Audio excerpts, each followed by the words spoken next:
Hello, everyone. It's me again, Jess. I am the Events and Program Manager for Global Game Jam. We're just about 2 weeks away from the final submissions for the Citizens Assembly Jam, which aims to raise awareness around citizens' assemblies and promote a deeper understanding of this innovative democratic model, one designed to meet the challenges of the 21st century.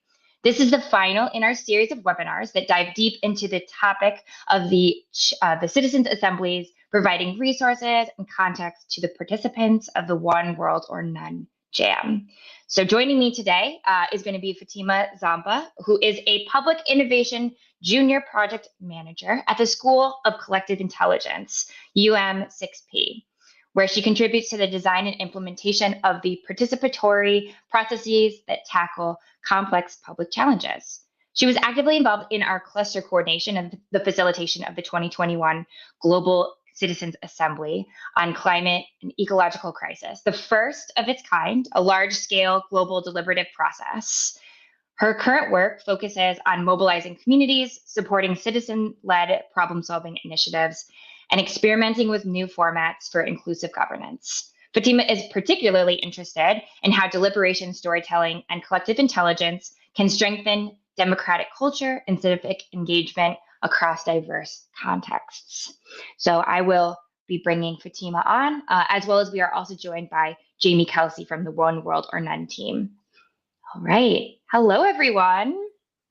Hi, Jess. Hi, everyone. Hi.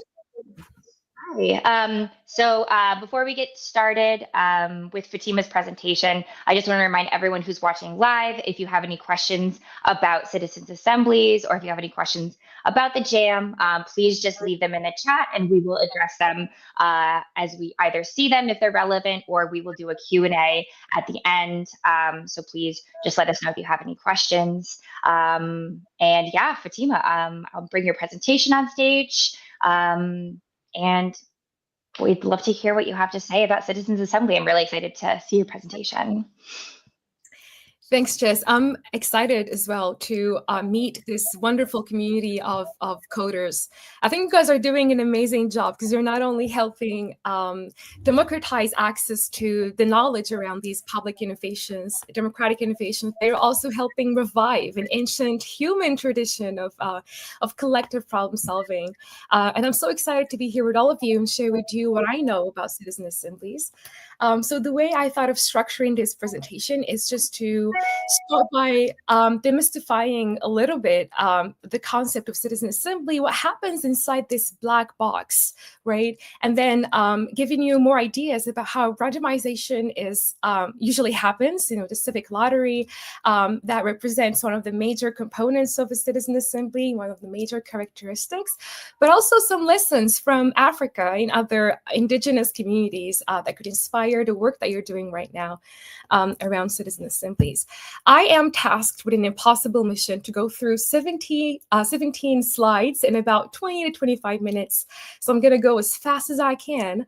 But as we are rushing every single day in our life, we never forget to check our mailboxes. So today, you woke up and then you checked your mailbox and you found this interesting red envelope, and you got a little suspicious. You opened it and the envelope said, "You have been selected." At this stage, you're hoping that it's the Bahamas trip that you signed up for. You're thinking that it's a free of charge trip to the Bahamas that you just won. Unfortunately, it's not, but it's something way more interesting and way more significant.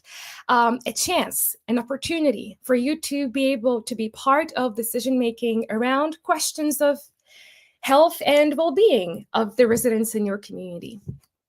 You continue reading the letter. And then the letter has the word citizen assembly in it. If you live in an area or community or an environment where citizen assemblies and other forms of democratic innovations are not very well known, chances are you don't know what a citizen assembly is. You go and do a lot of Googling, and then you realize that a citizen assembly is nothing but just a group of randomly selected individuals that we think are representative of the local community or population that are brought together to learn about, discuss, and make recommendations on a specific issue or set of issues. In your case, that's health and well-being of the residents of your own community. Now, you do more Googling because you're curious and interested, and you want to learn what really happens during these deliberations. I hear a lot about the word deliberation. It's a black box to me. I don't understand what's happening. And then you realize that it's a process that spans across several days. It's usually the weekends because people are busy. They have lives, right? So it's usually the weekends. And it's distributed like this. Like usually the first day, the organizers are trying to do a lot of community building. Chances are the people who are going to be in the Citizen Assembly with you, you probably have never met them before. So a lot of team building, a lot of identity building, a lot of co-creation together. You decide on how you want to run your own deliberation. What are the values that you want them to be guiding your conversation? Let's say you want to see more active listening. You want friendship. Friendship is a word that we hear a lot in all of these values co-creation at the beginning of citizen assemblies and collective processes. You want to see empathy, friendship, active listening. So you are the owners of that space. So you co-create these values yourself. And then you move to a section where you get to learn more about the topic of health and well-being. You are either given materials for you to read and to learn about this, or you have a series of talks and presentations from experts on the topic. And you as a citizen get to challenge what they present. You get to identify the gaps and the information they have given. You get to ask questions, and you get to build with the people around you a basis and a foundational knowledge for you to start deliberating on. And then you move to deliberation and consensus building. That's where you and the rest of the citizen, of the members of the assembly, discuss and deliberate about the topic, and then you come up with a set of recommendations, and then you vote on what recommendations that we want to deliver. Deliberation is a black box within a black box. For me personally, I heard a lot about deliberation, and it took me a while. I had to attend an actual deliberation to understand what's happening. And if you're just like me and curious to know what happens in deliberations, I need you to know that it really depends on the purpose of the assembly. I've seen examples where the commissioner of the Citizen Assembly, of whoever is organizing, is more interested in learning about the specific problems that the community at the local assembly is dealing with, and what specific solutions they are proposing for the policymakers. For that to happen, you might want to design your deliberation around the following. Maybe you want to start with the problem definition. After the learning phase, you want to get your people to think about what specific problem in my local community do I want to work on. You deconstruct the problem, trying to understand the root causes. Why is this problem happening in my community? Where do I think are the entry points? What do I think are the solutions that I can propose? And then you and the other assembly members just formulate solutions and recommendations that you want to deliver and vote on. This would change if you are in an assembly where the problem is already defined and you're here to help understand the root causes of the problem, and you propose solutions, or you just want to imagine what the future could look like if this problem is solved, and then you want to tell policymakers about, you want to share with them a couple of recommendations on how to deal with the problem, what approach to take for that future to happen. What I'm trying to say is deliberation is exactly the opposite of what happens in real life. In real life, it's either yes or no. It's very superficial. Deliberation is an opportunity for us to just sit down with each other, listen to each other, and give ourselves the opportunity to actually think through the process and think through the problem. And try to understand it and propose solutions. Now,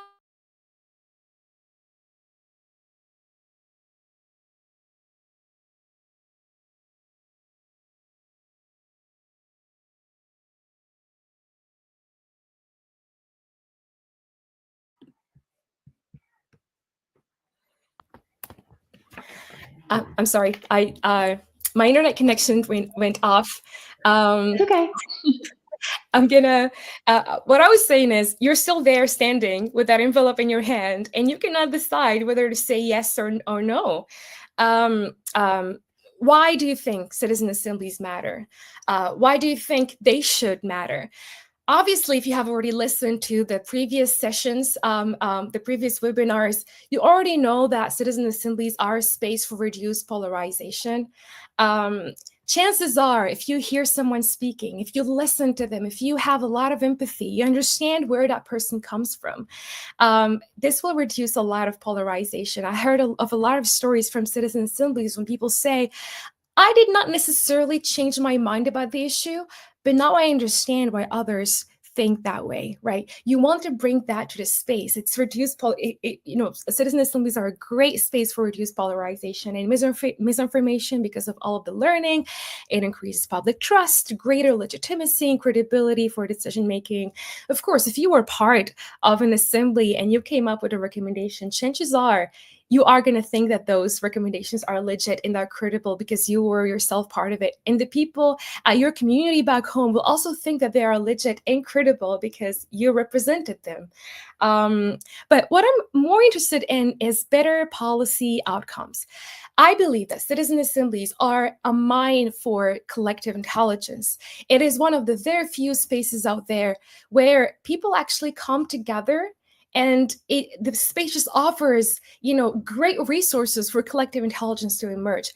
My next slide will be around this particular concept of collective intelligence, because I want to tell you more about why facilitation is very important and what should we as organizers and as practitioners provide in this space for the collective intelligence to emerge. But first of all, why collective intelligence and why should we bother?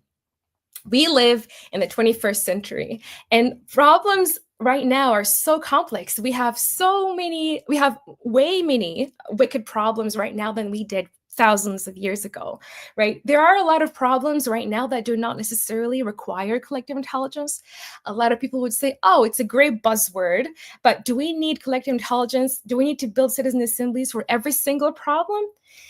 Well, it's debatable, but short answer, no, not necessarily. If the problem has a low complexity, like you want to purify water at home, you don't have to build a citizen assembly or convene people to decide on what purification method that you want to use for your water at home. Maybe you do, but a lot of times you don't, because it's a low complexity problem, right? It has so little dimensions. It's easy to solve. It doesn't have a lot of dimensions. You don't need a lot of expertise. You could just Google the solution. But what if you want to build a national water conservation plan? It's a wicked problem, and it just has so many dimensions, and you need so many types of expertise. And it's even hard to define what the problem is. Chances are you need collective intelligence for these kind of problems. And we're so lucky because the science of collective intelligence is now advancing, and we're learning more about what it really takes to get groups more intelligent. And this is a model that we have built at the School of Collective Intelligence that just explains what makes a group intelligent and why in spaces like citizen assemblies, it's important to have them because they're great spaces for collective intelligence if facilitated correctly.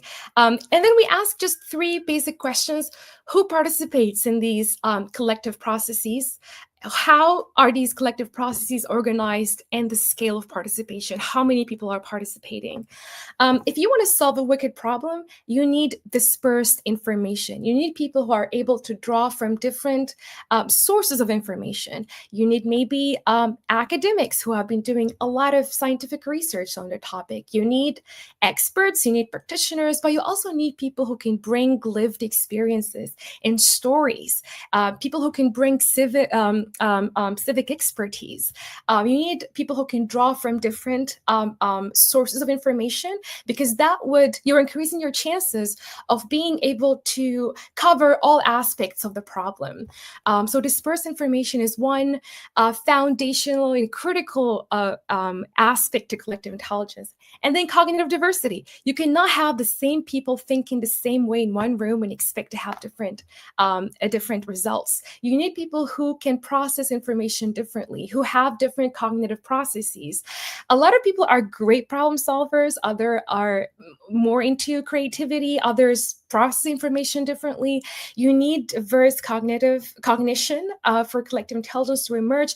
And you're more likely to hit that if you get I wouldn't say random people, but you get diverse people that wouldn't usually be in that room, and you get them together, you're more likely to reach that. And then motivation to share. Just because you paid your participants does not mean that they will be here and they will be motivated to share. A lot of times in citizen assemblies, people are motivated by what they're contributing to the community more than the money they're bringing.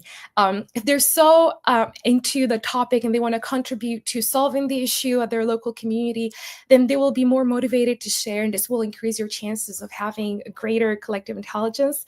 But then, okay, we have dispersed information, cognitive diversity, motivation, share. Is this enough? Of course not. You need to think of how to organize, right? You need efficient communication.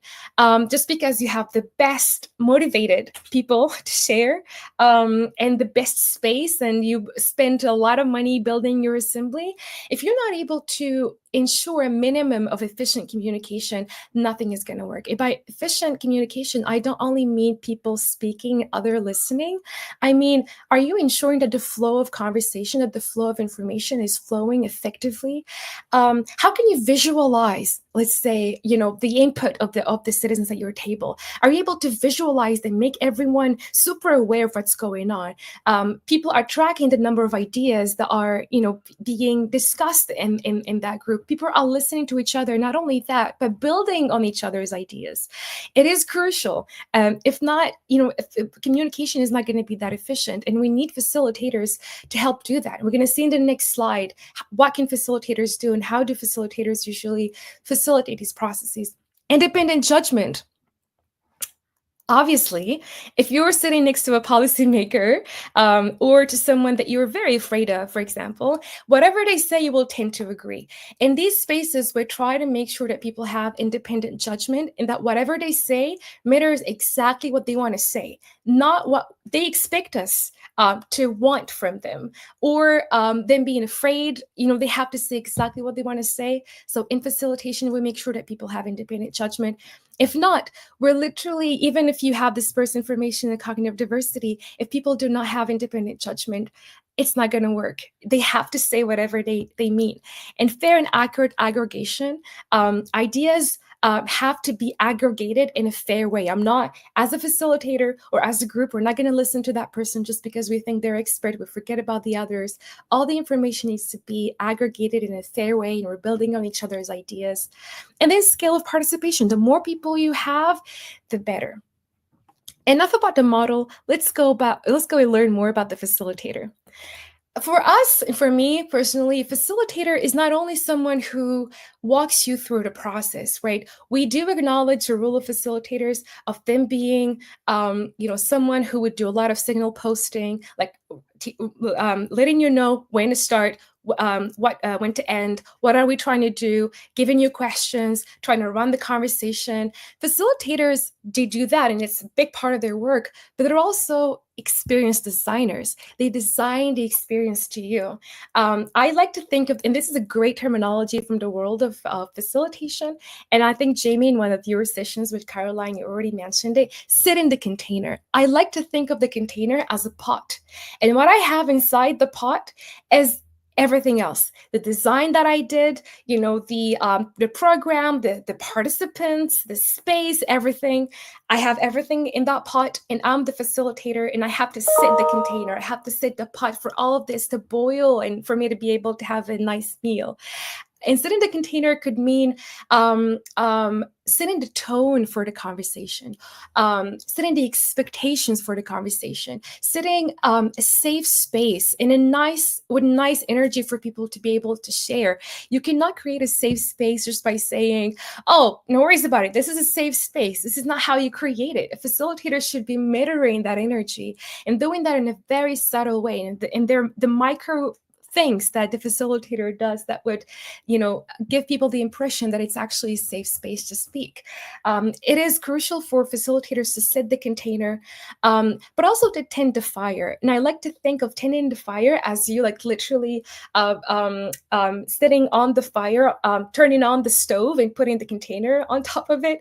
And by tending the fire, when you're facilitating conversation, there will be Obviously, there will be parts of the room that will be so cold and parts of the room that will be so hot. And by cold, I mean people are either shy, they're not sharing, they're confused, they don't understand what's happening, they're not interested. Other parts of the room where people are super angry, frustrated, and you feel a lot of warmth. It's a hot energy coming from them. You as a facilitator will have to shift that energy and give more warm energy to the cold areas of the room and more cold energy to the angry and hot area of the room. And there are a set of practices that you can look up online. You will find how you can deal with that situation. And then balancing voices, people who speak a lot, people who do not speak. It is crucial for a facilitator to be able to balance all these voices. And one practice that I really like, and of course this might not be of interest to the coders or to you guys, but one practice that I learned from some of the facilitators is, if someone speaks so much in a citizen assembly in your room, and of course we want people to speak because people are here to speak, but if someone speaks so much, one clever way of getting them to encourage others to also speak is to catch them at the coffee break and say, hey, I really loved what you said. I think you're so great input. I noticed that Ahmed from table A doesn't really speak that well. Would you mind sitting next to him and see, I think he has a lot of stuff to say. Would you mind sitting next to him and encourage him to speak? And that will ground them in reality and be like, oh, maybe I speak way too much and I should give other people the opportunity to also speak. So you see, facilitators are at the heart of all of this. You have all the ingredients you need, but the facilitator is the glue that glues everything together. And with a great facilitator, you will have, a great process. Now, going back to you and to your letter, how did that letter land in your mailbox? A group of people electing individuals choose you? Very unlikely. It's likely that you were selected by lot, randomly, to serve as a representative of your community, along with other selected citizens from your community, to represent your community and give your feedback about the problem of health and well-being. Civic lottery is an ancient practice. One of the very first records of civic lottery goes back to ancient Greece. If you're a fan of ancient Greece, I really do advise that you go look up the ancient Greek practice of democracy, learn about their models to get inspired, to inspire the work that you're doing right now. This is the Cleritarian. I'm very bad at Latin. I hope I pronounced it very right. And so what really happens is back then, for them to be able to choose assembly members or people for their assembly, they would ask people to write their names on a block, and then that block will be inserted in these slots that you see right here, these empty slots. And you will see that these slots are organized in terms of columns. So after everyone puts their name, there will be a die with all the numbers of the columns on each side, and then they will throw the die, and whatever side was chosen, they will go back to the Cleritarian and see which column won, and then these are the set of people that will be selected.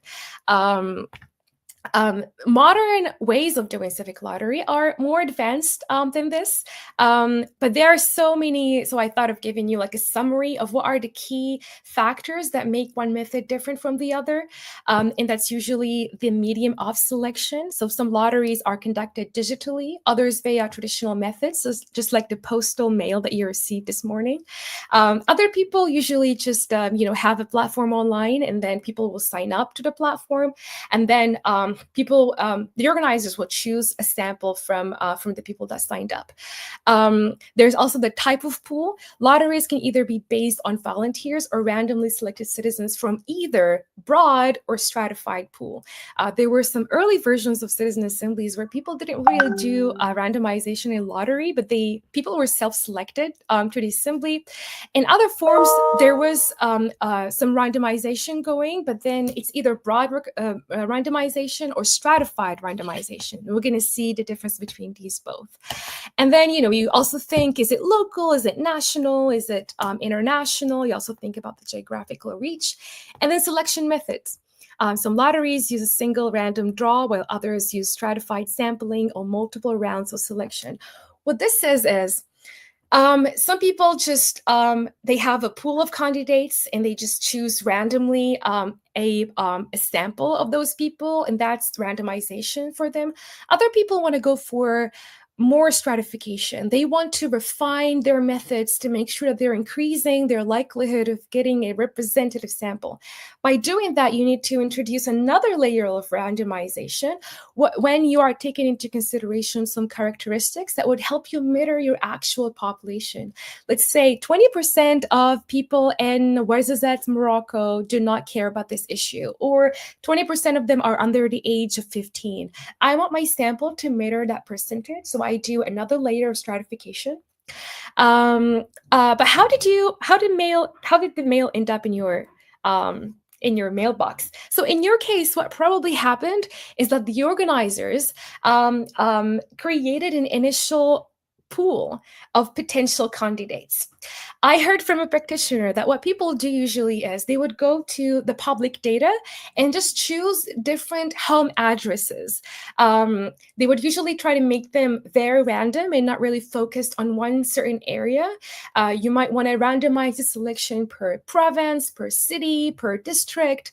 If you're doing maybe a national lottery, so you just select random addresses and then you send these letters to the random addresses. So the fact that you received that letter today does not mean that you are going to be part of the assembly. You still have to register for it. So you just scan the QR code and you say, hey, I'm interested.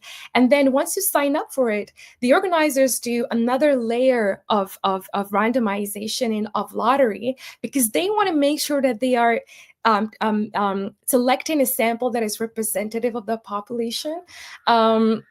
So they always do a second lottery. I hope that's clear. If not, we're gonna have a Q&A after all of this.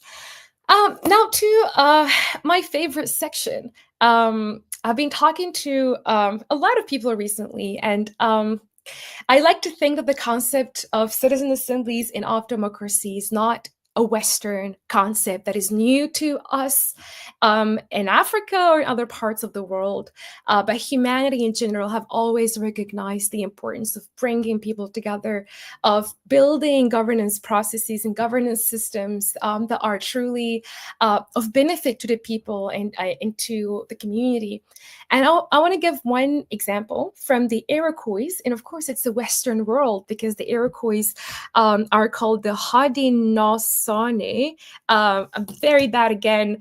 Hopefully I spelled it right. But it means the people of the Long House. And here's the interesting story. The people of the Long House are are the indigenous people that lived in parts of North America near the 15th and 16th century. And the story that I'm going to tell you right now is super cool. So the story starts with Hiawatha. And Hiawatha was a warrior. Though he was part of the Onondanego, I think, tribe. We're going to see the correct name of the tribe in the next slide. He was so fed up with the chief of his tribe, who wanted nothing but wars and bloodshedding. And Hiawatha thought he once went to the chief of the tribe and said, you know what? If we unite with the Mohawk, the wars are going to end. And then the chief obviously didn't want to end, because he was taking all of his power from him being, a tyrant, and him being a vicious warrior. I'm going to save you all the details. You can read about this online. But Hiawatha came up with this new model of union and of governance. He said, if we unite with the other 5 tribes and we come up with our own way of governing things, we no longer have to suffer. No one no longer has to die. So he went to Jigonsase, who was a woman very well known for her invention of what she calls the Long House, that was at the crossroad of all of these tribes. And she had this beautiful way of seeing things. She said, those who share a meal become kin. If you drink from the same jug of water as someone else, you can no longer fight. So she really believed in the vision of Hiawatha. And they proposed this new model of what we call the Iroquois League.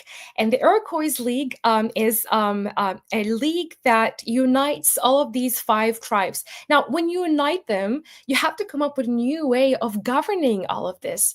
So what they've done is they charged the clan mothers, because the Iroquois were a system that was a bit matriarchal, so women held political power. So they charged the clan mothers from each of the 5 tribes to elect representatives from each tribe to the longhouse. And the longhouse is the new form of I'm going to show you more details about this, the new form of governance that they envisioned for these 5 tribes. So we would have these people that were elected, they were unpaid, and they had revocable mandates, meaning that the clan mother could literally decide to say, hey, I don't think that you're serving the best interest of the people, I want to change you, and then she can replace him immediately. And then the model was based on deliberation, right? So those people formed their own way of deliberating about topics, and this is what we're going to see in the next slide. But also, they encoded democracy in art, and they created what they call the wampum beads. So the wampum bead that you see right here probably means something that I cannot understand or read, but it encodes either a treaty, a new law, or something that they came up with together. And that was their way of immortalizing their laws and immortalizing this concept of us getting together and building a democracy together. So this is how the longhouse would work. You would have the Onondaga. This is the tribe that Hiawatha belongs to. And the Onondaga are the fire keepers. They're the ones that make sure that the power is balanced within the longhouse, that everyone gets to speak, that the rules are protected, and they get the last say and they get to vote, to be the last ones to vote. So what would happen is someone would come up with a decision. Let's say the Seneca, for example, they want to create a new commercial treaty with another organization, with another tribe, for example. So they would say it out loud, and then the Onondaga would ask the Seneca to deliberate within themselves, because in the Seneca, you would probably have like 10 representatives of the Seneca. So they would ask them to deliberate within themselves and come to a consensus. And then they would move from the Seneca to the Mohawk, who would then do the same, deliberate within themselves, and then reach a consensus and say whatever they think. We do the same for the rest of the tribes, and the Onondaga gets to vote last. So it's an entire model that is based on deliberation, but also on consensus. And they do realize that the Seneca and the Mohawks are one of the biggest tribes out there. So they always make sure that the power is balanced. The longhouse in this model isn't the only one. There's also something that I learned lately. Oh my God, the slides look awful now that I'm projecting them. And these are the Oromo people from Ethiopia. And you will be surprised to learn that in a lot of African indigenous countries, there is an ancient tradition of people teaching their kids the civic life from a very young age. All of them have what they call the age set. The age-based progressing, which means that if you're a kid between the age of 0 and 5, then you have some specific civic and communal duties that are given to you. If you're a kid from 5 to 10, you have specific duties for you as well. If you're an adult, you're from like 18 to 25, for example, they're giving you specific tasks. But from a young age, you are being learned everything that you might need to be a leader in your community. I'm talking about stuff like law, culture, oratory, and military duties. They're teaching you all of that because in this context of the Oromo people in Ethiopia, they're teaching you all of that because when you reach 30 or 40, you have the chance of being the governor of that tribe, right? And they do that every 8 years. Every 8 years, your cohort which is the people from your age grade. If you're 30, then your age grade could probably be from 30 to 40. The people from your cohort age grade with whom you have been raised your entire life, with whom you've taken all those military classes and all those civic life classes, that you guys will deliberate within yourselves and choose who should rule this year. For the next 8 years, because the cycle is every 8 years. And then once you decide on that, the elderlies of the community will either confirm if they think that you're a wise person and that you could be ruling, or ask you again to choose another person because they don't think that you're the right person. What's more interesting is these people have an ancient history of doing their own assemblies. They hold 2 assemblies, one assembly every 8 years, where people review all of the laws from the past 8 years, and they review the performance of the previous governor. Was he good? Was he not? What were the laws that we want to change with the new elected governor?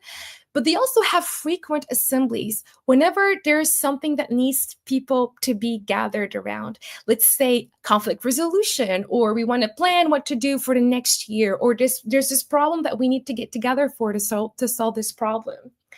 And then you also have checks and balances, and elderlies and ritual leaders oversee the governance of the new governor.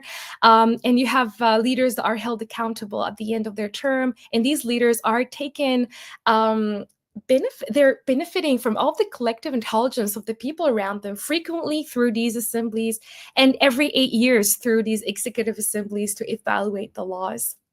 And I think it's beautiful. I think it's a testimony that we've been doing this for so long. This tradition dates back to 1,000 years in Ethiopia. I've only learned about it lately, and I feel ashamed that I've done so. But I know that I'm not the only one. There are a lot of forgotten traditions in Africa and everywhere else in the world where we just forgot that we've been doing this for thousands of years. But I'm so happy that we're now rediscovering all of this. I think I'm way beyond the 20 minutes that was allocated to my presentation. I think I'm going to end here, and I'll hand it to Jamie or Jess if you have anything to add. That was fantastic. Thank you so much, Fatima. Thank you. I think all the people who are in the game jam, you know, they will have all been following each of these films. But no one has touched on some of the stuff you've touched on, particularly that last section. You know, this is not new, how people come together to make decisions. So and it's, I couldn't help but, I mean, look at the slide we're looking at now, the Longhouse. That's a game straight away. Do you know what I mean? It's so interesting. And I also like to mention the joy with which you're describing all this is infectious. The way you were describing the facilitators and the sort of inside tricks. I love the idea of someone who's doing a lot of talking, but then in the tea break you're going, hey, you know, Ahmad is very quiet, maybe you should go and sit next to him and try and encourage him to speak, at which point the loudmouth goes, oh, actually maybe I'm talking quite a lot. I think that's wonderful. So thank you so much for sharing. Jess, do you want to take us to the next section, please, and maybe we can lose the slide deck now. Yeah, of course.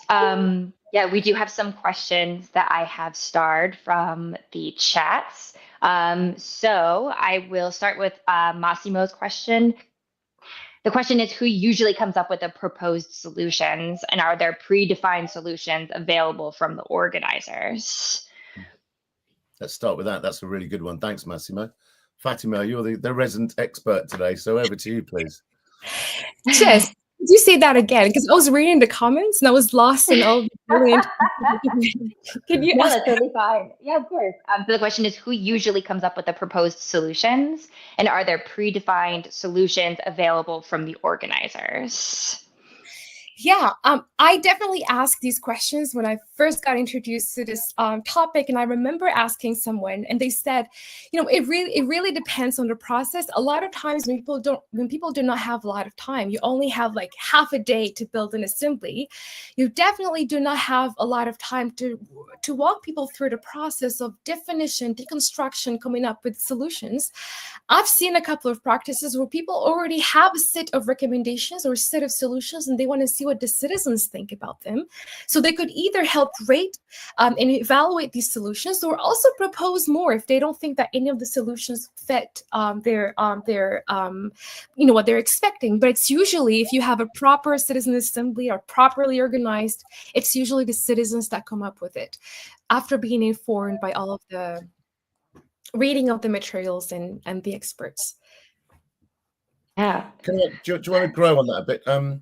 What does that look like? So I mean, I know, there's the learning process, the deliberation process. How do they arrive at the final recommendations, Fatima, just to be exact? Yeah.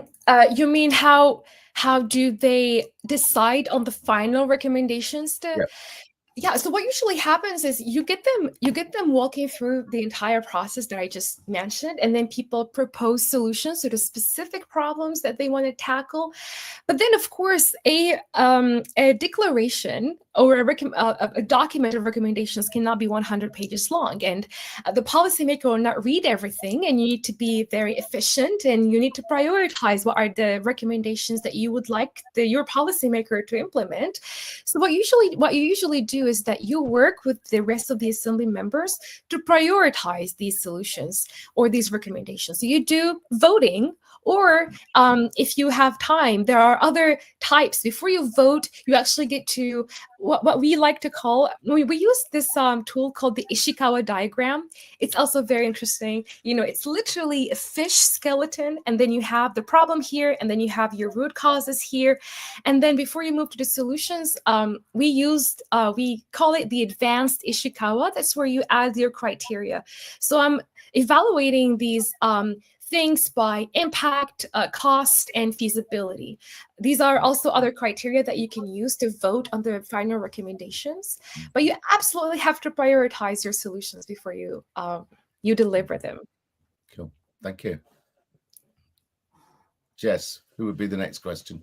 Yeah, of course. So Cody has a few questions. The first one is this is about gamification and experimental formats.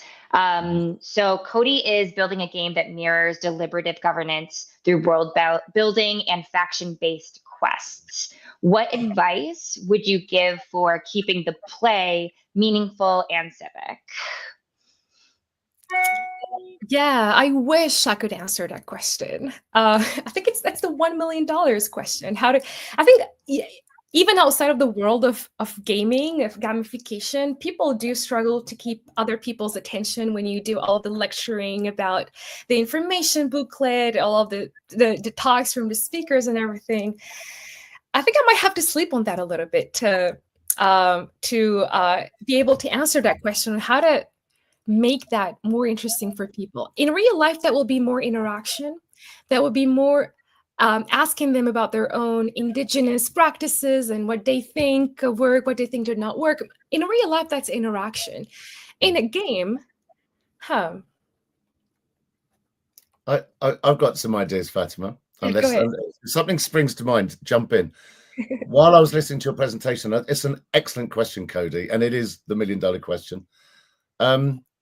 I'll give you an interesting example, because what you can do, Cody, is you can bring in people who have lived experiences of the issue, and that can shift things so profoundly.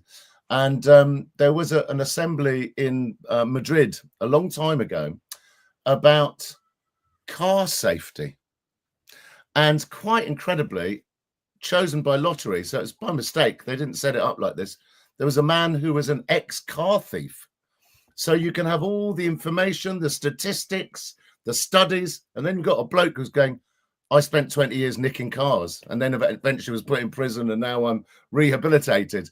But I'll tell you what makes a car safe. And it's so interesting. It's a good example of, because you can imagine being in the assembly and you're learning from the police, you're learning from the insurance companies, you're learning from car owners. And then suddenly there's a bloke going, well, actually, I was a car thief. And so the lived experience of an issue suddenly brings it alive. The famous assembly in Ireland about abortion. So they changed the law in Ireland about abortion. I'm sure most of you know this. So it was profoundly powerful and really made the issue come alive when they were hearing of the lived experiences of women who have had to have abortions in other countries, or who suffered greatly because they weren't able to have an abortion, all these kinds of stories that make it real. So the more sort of visceral, if you know that word, the kind of more lived and bodily the information is, the more alive it becomes. It's not all just looking at charts and listening to scientists. That's the thing. If you keep it alive, then people's interest becomes alive. But don't underestimate what it's like for ordinary people to suddenly be in a situation where they are being listened to and their agency is being discovered. Because when that happens, everything is really alive anyway. You'd be surprised. But great question, Cody. Thank you. Absolutely. That actually ties really well into the next question, is from Anas that says, in Citizens Assemblies, do participants genuinely feel that their voices are heard? Brilliant. Fatima, go for it. Yeah, that's a really good question. And I think it's a really important question because we do believe that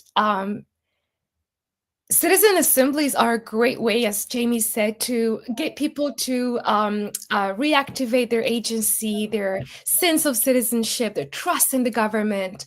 So people do hear that they are heard, but if their actions and the outcome of the assembly did not translate into policymaking, I think people will lose trust in the system, will lose trust in citizen assemblies if every single outcome is not translated into policymaking. To answer your question, they would feel that their voice is heard if they see the impact of their work in their community.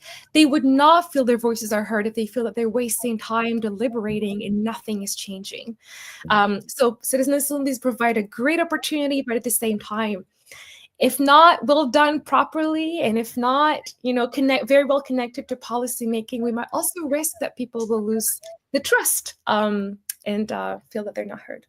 Yeah, I think that's a really important point. And that's why One World or None, we're doing this game and films and everything is the more profile that these systems have, the more love that people have for them, because that is what happens. Then the harder it is for power to ignore them. So it's hand in hand with power, but it's actually a gift to power. But to answer very simply your question, Anas, one of the things that Fatima pointed out is facilitators are magicians. And the whole thing there is that their magic powers is that they ensure that all voices are heard equally. As Fatima was saying, there could be some people who talk a lot. I'm one of them. But what I've learned as a facilitator is those people who are quiet for a long time are considered. And more often than not, their voice is amazingly powerful when it's heard. So people are heard equally, and that's the job of the facilitator. But yeah, great question. I think maybe, Anas, I've met you. I think maybe you're in Syria, and it's really good to hear from you again. Okay, next one, please, Jess. These are good questions. Yeah. Thank you. These are. So another Cody question. Have you seen any successful examples of role play, simulation, or games being used to support real world decision making? Yeah, I really love this question. A couple of months ago, we actually held an assembly. Well, we call it an assembly, but it's actually a conference where we bring experts in emerging technology and AI-assisted facilitation, and you'll be surprised how advanced this. Even if AI just emerged as a field not so long ago, so many technologies and innovations are around everywhere. One example of that, which is by far my favorite example, is of a research group at MIT working on what they call the missing chairs. And these are, whenever you hold a conversation, there will always be some missing chairs. So AI helps you identify those missing chairs.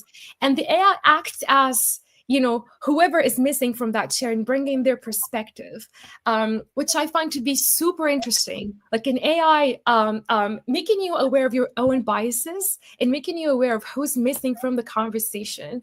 I've also seen AI used in different cycles of deliberation.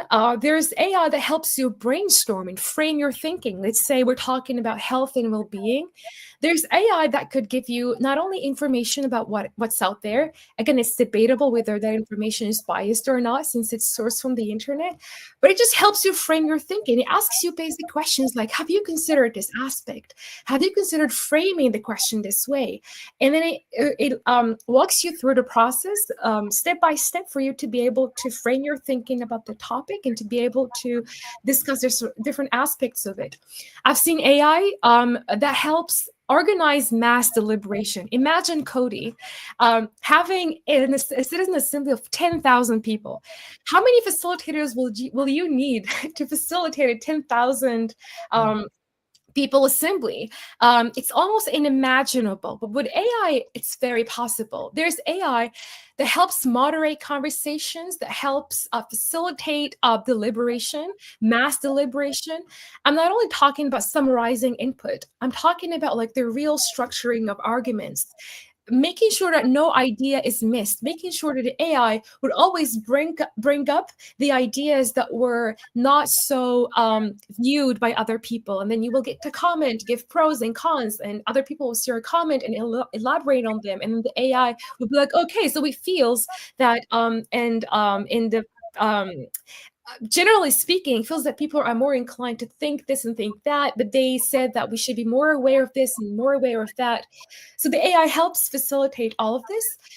I've also seen another example of AI that you could literally just have on your table in a citizen assembly, for example, and it would record and transcribe all the conversations and summarize them and help the facilitator guide the conversations. Like, facilitators try to listen, they do their best to listen, but the AI will help you catch up on anything that you have missed, and help you guide the conversation. Jamie or Jess, these are the things that I came across and I heard about from the assembly that we held. Are there any other innovations out there that I might be missing? No, that's the cutting edge stuff that you're talking about. That's what's emerging right now, Cody. This is an emerging field altogether. That's why working in this is so exciting. That's why gamifying it is so exciting. We're at the beginning of an absolute wave of change. But no, Fatima just put you right in the front line there of the latest innovations, which is great. Yeah, I just wanted to add one more thing. I know that we're running out of time. I had this interesting conversation with someone that said we should be incredibly aware of how much we use technology in citizen assemblies. We need to make sure that we're not losing the human touch. The over-reliance on AI and facilitation, the over-reliance on AI to summarize just takes away from the human touch of citizen assemblies. So we should be aware of making sure that balance is there. Yeah, I agree. Yeah, we've got wonderful. Well, I think that wraps up most of the questions that we have. First of all, I just want to say thank you again, Fatima. I mean, that was such an amazing presentation. I echoed Jamie that your energy about this is really infectious, and I think we had a really huge spike in people watching. So I think that it was infectious over the internet as well, if I do say so. But for those who have just tuned in, or if you need the resources that are available for both citizens assemblies as well as the JAM, we have a few resources that I can share with you. First, we have an Assembly Explainer website that you can go to. We also have the One World or None website that you can check out that has a lot of resources as well about citizens assemblies. And there's also, of course, the itch page for the JAM, whether or not you are participating. If you're not participating in the JAM, if you don't think you have enough time to create a game in the next couple of weeks for citizens assemblies, that's okay. You'll be able to see soon all of the games that people are creating for this, and hopefully you'll be inspired to either check out a citizens assemblies or even create your own if you're not participating in the JAM. This was an amazing final live stream. Thank you again so much for your time, both everybody at home as well as Jamie, Fatima. Again, I'm Jess with Global Game Jam, and I hope everybody has a wonderful rest of your day. Thank you so much. Thank you, Jess. Thank you, Fatima. Good luck, everyone. All right. Take care. Bye. Bye.